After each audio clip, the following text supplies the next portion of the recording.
Now, Europe doesn't like that, so they're coming back with some counter proposals and they're complicating the thing. But again, if Trump took the bull by the horns and literally just said, yep, we've come to a deal with Putin. It's basically the Istanbul Communique, updated 5 territories. This is the peace agreement. Thank you, Vlad. We got it from here. Zelensky, get the hell out of here. You're fired. Bring in somebody new. You're signing this. You don't have any options. Europe, shut up. Literally that. I mean, I can shut up this future chancellor of Germany in a heartbeat. They shut him up instantly. Hi, yeah. Look at the U.S. Embassy. Can you see it? You see the flag going down? Yeah, we're done. We're unplugging. We're finished with you. Until you leave, until the German people eject you, we have no relations with you anymore. You're an enemy of America, and we're going to treat you as an enemy of America from now on, because what you're doing is opposing a peace that is essential to our national security. We've deemed you to be the number one threat. Hey, German parliament, we're sort of serious about this. Check your banks. We've shut them down. We've shut everything down. Oh, yeah, your diplomats, they've all been arrested. We had the FBI storm the German embassy because you are an enemy of America now. We've arrested everybody, and we're putting them on airplanes, flying them to a neutral third-party country. You want to play ball? Let's play ball, because that's where we're at right now. Germany thinks they can oppose us. How? How do they think they're going to do this? How do they not understand that they're promoting World War III? I mean, this is what I'm trying. Your audience goes, Scott, that's just ridiculous. Guys, we're talking about World War III here. Literally. Okay, this is the end of it's not a joke anymore. We have a chance for peace.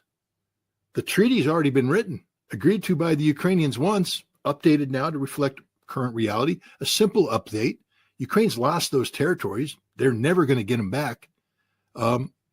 Russia will, I assume, make some certain compromises on the other aspect of it. That's what Witkoff was talking about, Article 5, not Article 5, there can be some compromise there, but Russia's going to get the territories. The war's going to end. No NATO in Ukraine. We're done. War's over. Why we can't tell Europe that? Why do we keep sending people to Europe who give contradictory signals? Why do we allow Keith Kellogg to even leave the United States? Take his passport.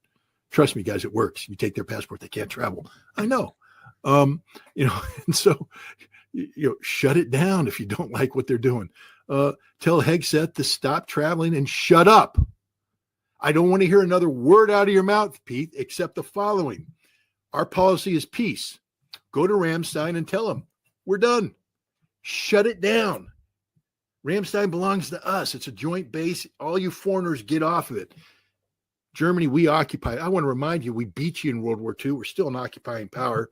And that's the status. Fact is, why don't we exercise our occupying power status and shut your whole, this is the tie Trump up strategy. Trump said he learned from the first administration. Well, then where's that knowledge? Where's the knowledge?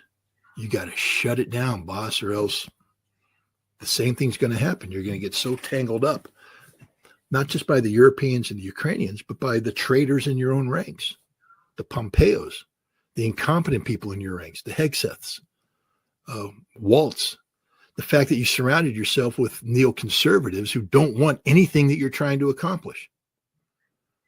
The Secretary of Treasury, the Secretary of State, and the National Security Advisor don't want peace with Russia. They don't. And yet Trump picked them. There they are. It's crazy. Witkoff doesn't have a European portfolio. Witkoff flies to Moscow, flies to St. Petersburg, flies to Oman, then comes back home and briefs the president. But he doesn't go on a feel-good tour in Europe trying to tell people what's going on, because he works for the president of the United States. This is Marco Rubio's job as the lead diplomat. And he should be working in concert with, Pete Hegseth. But Hegseth should understand that the military arm doesn't lead. The military arm supports. And so the Secretary of State should be going in and setting, the policy mandate. And then Hegseth should back it up. And it should be coordinated policy. Again, they shouldn't be making it up as they go along. This shouldn't be about a speechwriter writing a speech that you're going to give the day before to announce policy. That speech should be actually a product of well-staffed proposals on what we want to accomplish so that every word in that speech leads to a policy objective that people are ready to act on, that people are pushing for. But instead, everybody's just waiting for the speech. And then he speaks and we go, what does that mean? What does that mean? Because almost as soon as he gives his speech, J.D. Vance gives another speech in Munich. What does that mean? What does that mean? And then Marco Rubio comes out and says some things. And what does that mean? And that's the whole Trump administration. Nobody knows what any of this means. And all you have to do, though, the good news is just wait 24 hours. It'll be overcome by events. He'll say something else, something stupid. And so what you were worried about yesterday, you're not worried about anymore because something else is out there. He doesn't want a war with Iran. The problem is the peace through strength mantra that the United States has adopted, where Trump feels a need to lead off with just ridiculousness, maximum pressure. That turned the Iranians off immediately from any potential of negotiations. Then the insulting letter, that shut all doors. But the doors got open, as I said they would, because Iran was about to disappear as a nation state. And I think the Iranians understood that the United States was boxed into a corner, just like the Obama administration had been boxed in 2014, if you recall, where Obama had bought into the Israeli notion of not one spinning centrifuge. We're not going to allow one spinning centrifuge. And if you don't shut down everything, the military options on the table, and the Iranians are like, okay, if you got to do it, you got to do it. And Obama's like, well, I don't want to do it. So next thing you know, they have secret negotiations that lead to the JCPOA, not because the Iranians were begging for it, but because the Obama administration had boxed itself into a rhetorical corner. And the Trump administration has done the same thing here by leading off with maximum pressure, by threatening military force, when confronted by the fact that the Iranians weren't going to bend the knee. Trump softened. And as soon as he softened, the Iranians softened as well, because neither side wants a military action. And so we've gone down the only path available. There is no other path. Stop fantasizing about Iranian nuclear weapons and an Iranian nuclear deterrent. It will never, ever, ever, ever, ever, ever happen. Never. It can't happen. It won't be allowed to happen. The Iranians don't want it. They don't need it. And the United States won't allow it. It would be immediate nation termination event for Iran. One that might actually reduce the pariah status for the United States, because the United States will say Iran has no right to a nuclear weapon, and they and therefore military action is legitimate. But thankfully, right now, we're not engaged in that kind of discussion. We had a successful meeting, according to both sides, a successful meeting between Wickoff and the Iranian foreign minister, and I believe they're scheduled for another meeting later on this month. And Trump is he needs to learn how to shut up his Secretary of Defense. That would be useful. But Trump himself is not beating the drums of war. He's talking about the potential of peace with Iran, a nuclear deal that focuses solely on nuclear. Or in terms of the reality that it is articulating support for certain policies. It's tried to influence outcomes, etc. Iran has made it clear that they aren't backing away from their support of Hezbollah, and that they were going to seek the reestablishment of the umbilical cord. The Iranians have said over and over again that over the years they have developed very good relationships with entities inside Syria, and those relationships still exist. So I think the Iranians, there's a hidden hand of Iran that's still very much active in Syria, and then there's the Russian presence, which may be, muted a little bit in terms of they don't have aircraft out bombing targets, but they're still there. There's an interest there that can't be ignored. And I would say that both of these factor into the fact, that Syria now is primarily defined not by, a Russian-Iranian presence, but by Turkish and Israeli areas of influence. And so I think, you have Turkey and Israel taking the lead on, the big picture stuff, but that Iran and Russia continue to play behind the scenes role in discussions with Turkey and with well, Iran, not with Israel, but Russia with Israel, definitely. I mean, Syria is just it's a tragedy watching the Syrian nation evaporate. That's what we're seeing. I just think last night there was heavy violence between Jolani's HTS thugs and the Druze, the significant Druze populations outside of Damascus. Israel has said that they're supportive of the Druze, so it'd be interesting to see what the Israeli reaction is to that. HTS is a byproduct of Turkish intelligence and Turkish strategic thinking. Will Turkey back up HTS? Could this lead to Turkish-Israeli direct conflict? This is sort of the discussion we're having about Syria right now is, what is the Israeli sphere of influence going to be? What is the Turkish sphere of influence going to be? And, how is the world going to deal with Jolani? I mean, we don't have a game book on how to deal with, how to normalize relations with Al-Qaeda, head choppers. I mean, this guy, Jolani, had a $10 million bounty on his head late last year from the U.S. State Department. Now, we're meeting with them. There's talk about, the president meeting with them. I mean, this is crazy. But it's all part and parcel of the fact that the Syria as a sovereign nation no longer exists. It's now you can't do something in a matter of weeks unless you've prepared to do that.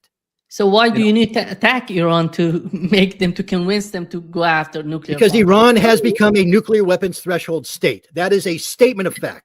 Yeah, Morandi admitted it right here in front. I think it was maybe with Danny Haifon. He admitted it. He finally admitted it when I pushed him. He said, yeah, we're a nuclear weapons threshold state. Boom!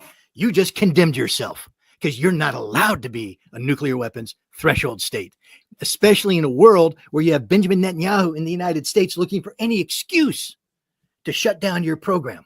And this is what I've been saying all along. To all the people that don't like me, stick it in your ear. I don't care. And you know who else agrees with me, Nima? The Iranian government agrees with me. Because you remember, we're not going to negotiate with the Americans. We're not going to do this. Screw America. We're going to do what we want. Wrong. Because they were confronted with the reality that I told you and everybody else. We will blow Iran off the face of the earth. They will not be allowed to have a nuclear weapon, and Iran knows it. That's why they're negotiating in good faith, and so are we. And we're going down that path that I said was the only path possible to avoid a war. And now we're having that technical discussion. The one that everybody said, Iran will never do this.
And the Ukrainians already agreed to things in there. They were ready to sign off on that in 2022.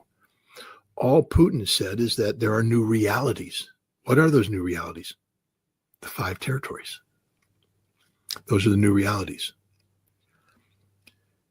When Witkoff says we solve the 5 territories, we have a peace deal, it's because the Russians have said, you do that, the peace deal that was on the table ready to go is the one we'll go with. You're doing things that are threatening not just regional peace and security, but global peace and security. America could do this. We could. I mean, this is the kind of stakes that we're at right now. Instead, we just send these contradictory signals. Germany's talking about sending Taurus missiles to Ukraine to facilitate deep strike. Why are we allowing this to happen? People say, well, Scott, this is extreme. We blew up Nord Stream 2. How extreme do you want to get, guys? I mean, we've shown what we're capable of doing when our national security interests are on the line. This is dangerous stuff. Germany's out of control, literally out of control. And yet we're letting it happen.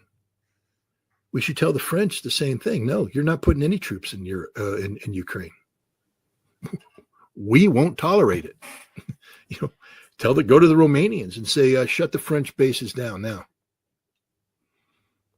Who has more leverage over Romania, France or America? Ask the Romanians. Who can shut down their economy tomorrow, France or America? So the Romanians will do what we want. We could just tell the Brits and the Romanians, you don't get to operate out of it. Go to the polls and say, you like Fifth Corps where it's at? Then tell the Brits and the French they ain't coming through Poland either. And we could shut the Baltics down in a minute, pull all American troops out of the Baltics and tell them that, if you continue to do stupid things, you lack Article 5 protection. I mean, Article 5 is for nations that are acting in conformity with NATO policies. If you're out there doing your unilateral thing, then like Turkey going into Syria, you're on your own. Turkey's a NATO member, went into Syria. Russia bombed them. Turkey didn't get Article 5 protection because that's a non-NATO thing. So just tell the Balts, whatever stupidity you're doing to Russian tankers, that's on you, man. That's on you. NATO ain't going to be there for you. And it's time for us to become large in NATO. What I mean by that is to stand up and say, we own you. We control you. Rutte, sit down and shut up. In fact, Rutte, you're out of here. Let's show our true power. Fire him. Call up NATO and say, Rutte's done. Let's get another person in here because we're the boss. We're the puppet masters. You're the puppets. This is what we need to do if we truly want peace, is bring NATO under control and bring Europe under control. And say, no, you don't get to start World War III. But instead, we just go forward and we give contradictory signals. We're either strong, we're weak, we're going to do this, we're going to do that, we're going to do this. And Europe, they feed off of this. I want to remind everybody that Europe did this once before. From 2017 to 2021, I guess, Europe rode out 4 years of Donald Trump. It's a concerted strategy facilitated by Pompeo, Bolton, and the other deep state guys. But their whole job was to tie Trump up so he couldn't do his thing. That's what Europe's doing right now. This is a repeat of that strategy. This is the tie Trump up strategy. But that's not how you make good policy. And this is why you set yourself up for being exploited by Europe, by NATO, and by your enemies. Because they have met. They are meeting. What the hell do you think's happening every time, Macron assembles the crowd there? Before that assembly happened, their staffs are working things out. They come in with point papers. They know what they want to accomplish. They are speaking with a single voice. They're doing everything that we're not. Well, this is what I've always been saying. This is the only path out. Nobody listened to me. Everybody thought it was a great idea for Iran to, get a nuclear weapon and all that. Iran had no choice. The United States was prepared to use military force, and this military force would have been decisive. This is about the Iranians doing that which is necessary to survive as a nation state. Remind people that the Ayatollah Khomeini, to bring an end to the Iran-Iraq war, at a time when he said he will not stop fighting until Saddam Hussein is removed from power for the crimes that were committed by the Iraqis invading Iranian territory, occupying their cities, brutalizing their people. He said this war will go on until Saddam is gone, but he is forced to accept ceasefire terms that he likened to drinking a cup of poison. The Iranians are drinking a cup of poison right now. They have no choice but to negotiate. But, the Iranians, by standing up to the United States and putting the United States into this, boxing America into this corner where the only alternative for the United States was a war, which, if we were going to win, would require the use of nuclear weapons, which would make us a global pariah. I think Donald Trump finally woke up to the fact that he didn't want to be a global pariah. And that's why he softened his stance. He stopped talking about, stopped sending insulting letters to the Ayatollah Khamenei. He stopped talking about you have to get rid of you have to cease your friendships with this. You have to get rid of this, that, and the other thing. And the only thing they're talking about right now is Iran's nuclear program and the military aspects of that program. And the Iranians are sitting down and listening because I believe there will be a compromise. I believe there will be a JCPOA type settlement that will be, reached between the United States and Iran. Whether this is able to be turned into a treaty or not, I don't know. But I think Donald Trump, as he campaigned on, doesn't want a war with Iran. The fact that he announced the departure of Steve Witkoff to Oman in the presence of Benjamin Netanyahu, who'd flown to the United States to get the United States to bomb Iran, it's not there anymore, Mr. President. And then we can focus on how to deal with Gaza. And you might be amazed, Mr. President, that if you stop bombing Palestine and actually send humanitarian goods in and create an environment conducive to peaceful outcomes, that we might be able to get Hamas to agree to certain things. Hamas isn't going to agree to anything with bombs dropping on their head. They sort of proved that for 15 months. If you want Hamas to agree to things, if you want there to be some sort of consensus-driven compromise that has Hamas step aside as the lead and take up a subordinate posture in a joint Palestinian governing body that isn't called Hamas anymore, you do that by encouraging that outcome by stopping to drop bombs, stopping the Israelis from dropping bombs. That's the solution. And you can't tell me that Trump's afraid to go against Israel because he made Benjamin Netanyahu sit next to him as he did two things. He told Benjamin Netanyahu, we're not bombing Iran for you. You may not know that you work for me, but I'm telling you right now, you work for me. And you're going to do everything I tell you to do, or I'm shutting you down. I'm shutting you down. I've got a list of 5 things here that I'm going to do, I can do overnight, and you're finished. You're politically finished. Your government will collapse, and your nation may not survive. It's not doing too well right now, Bibi, and we can put the pressure on it. We used to be able to talk to the Israelis like that because we own the Israelis. We really do. I mean, this is like a spoiled child telling the parents that they work for him. As long as the parents want to listen to the spoiled child, then it looks like the spoiled child is in charge. Mommy, Daddy, buy me an airplane. Oh, we don't want our baby to cry. We buy him an airplane. But the baby can't buy an airplane. Mommy and Daddy have to buy the airplane. Mommy and Daddy have to do everything. Israel's the baby. It would happen overnight. It literally is the easiest thing in the world to do, but we can't. Because we have people that they're not under the control of the Israelis. This is what I've been saying all along. This is about people using Israel to achieve political control here in America. You leverage Israel, you leverage the whole Israeli issue, the Holocaust industry, everything, and you turn it into, look what's happening here in the United States. Thought crime. If I'm a foreign student, I wake up in the morning and I have a thought, gee, wouldn't it be nice to have a free and independent Palestine? The Israelis are Zionists. I better not articulate that thought in any way, shape, or form. Suddenly I'm a threat to the United States of America, and off I go. I'm done. Thought crime. You're an enemy of America if you speak ill about Israel. How does that work? It's because this is a tactic not about defending Israel, but about controlling America. This is it. This is the mechanism to control the American people. The Constitution's being eroded, and they're using Israel and anti-Semitism as the mechanism to achieve total control. Look what they're trying to do, shut down universities. I'm not the biggest fan of what Harvard and Columbia and Yale have turned into. Especially when I speak of Russophobia and the role that academia plays in sustaining that and how they become a tool of the deep state and all that. That's all that. But they have the president, the executive branch, dictating academic policy to academic institutions and threatening them with not just financial disaster, but to send actual armed agents in and pull people out. This isn't the America that I put on a uniform to defend. I don't defend an America where jackbooted face mask thugs pull people off the street for the crime of writing an op-ed piece. Hey, Marco Rubio, if you're scared of an op-ed piece, you're not much of a man to begin with.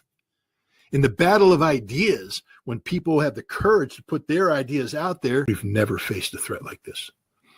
And we don't have a solution to it. The American people are cowed into submission. We're fundamentally divided. That's part of the genius of this whole operation, to divide America, so that when those who speak out now against what Trump is doing, you're told, oh, you've got the, Trump delusion scenario, your derangement scenario, TDS. So you're just against Trump. You're just upset Trump won. Well, what if I voted for Donald Trump, supported what he claimed to be doing, and am vociferously opposed to what he's doing constitutionally right now? Do I have TDS? Am I somebody who just doesn't want Trump to say, I want Trump to succeed like you've never seen, because I believed in his platform of peace, but I'm not willing to sacrifice the essence of America to achieve whatever the hell Donald Trump wants to do, because whatever Trump's doing globally, we'll eventually have another president. And foreign policy changes and all that. I'd love to see us have lasting good relations with Russia. I'd love to see us get better relations with China, great relations with Iran. I'd love to see all that, and I hope it happens. But not at the expense of losing free speech and a free press here in America. Not at the expense of creating the thought police, which is what ICE and the State Department have become. When you have people scouring the social media to see if you've tweeted anything mean about Israel and using that as a determining factor whether or not you get to be, I think Kurt Weldon's only touching on the complexity of the situation, the lies they were told, the deliberate lies, the whole genocide thing. The Libyans are committing genocide. No, they're not. Nobody's saying they are. There's no evidence for this. You're just making it up. It's like, cop coming up. I got a Diet Coke in my hand. He said, drop the gun. I don't have a gun. Drop the gun. I don't have a gun. Drop. Kill me, And that's what happened to Libya. They just stop committing genocide. I'm not. Stop committing genocide. But we're not. Stop committing genocide. Bomb, bomb, bomb, bomb, bomb. It was a lie. Everything about it was a lie. Hillary Clinton, again, she belongs in jail. You remember? We came, we saw, he died. The cackle of but she's Secretary of State. You don't just say these things out of the blue. And maybe she does because she's deranged, but there's something there that drove her to that. And Kurt Weldon's right. We wanted him dead. We didn't want to give him any options. This was, death by cop. A cop was going to kill you no matter what. It doesn't have to be a gun. All the cop has to say is there is a gun. There didn't have to be genocide. All we had to do is say there is genocide.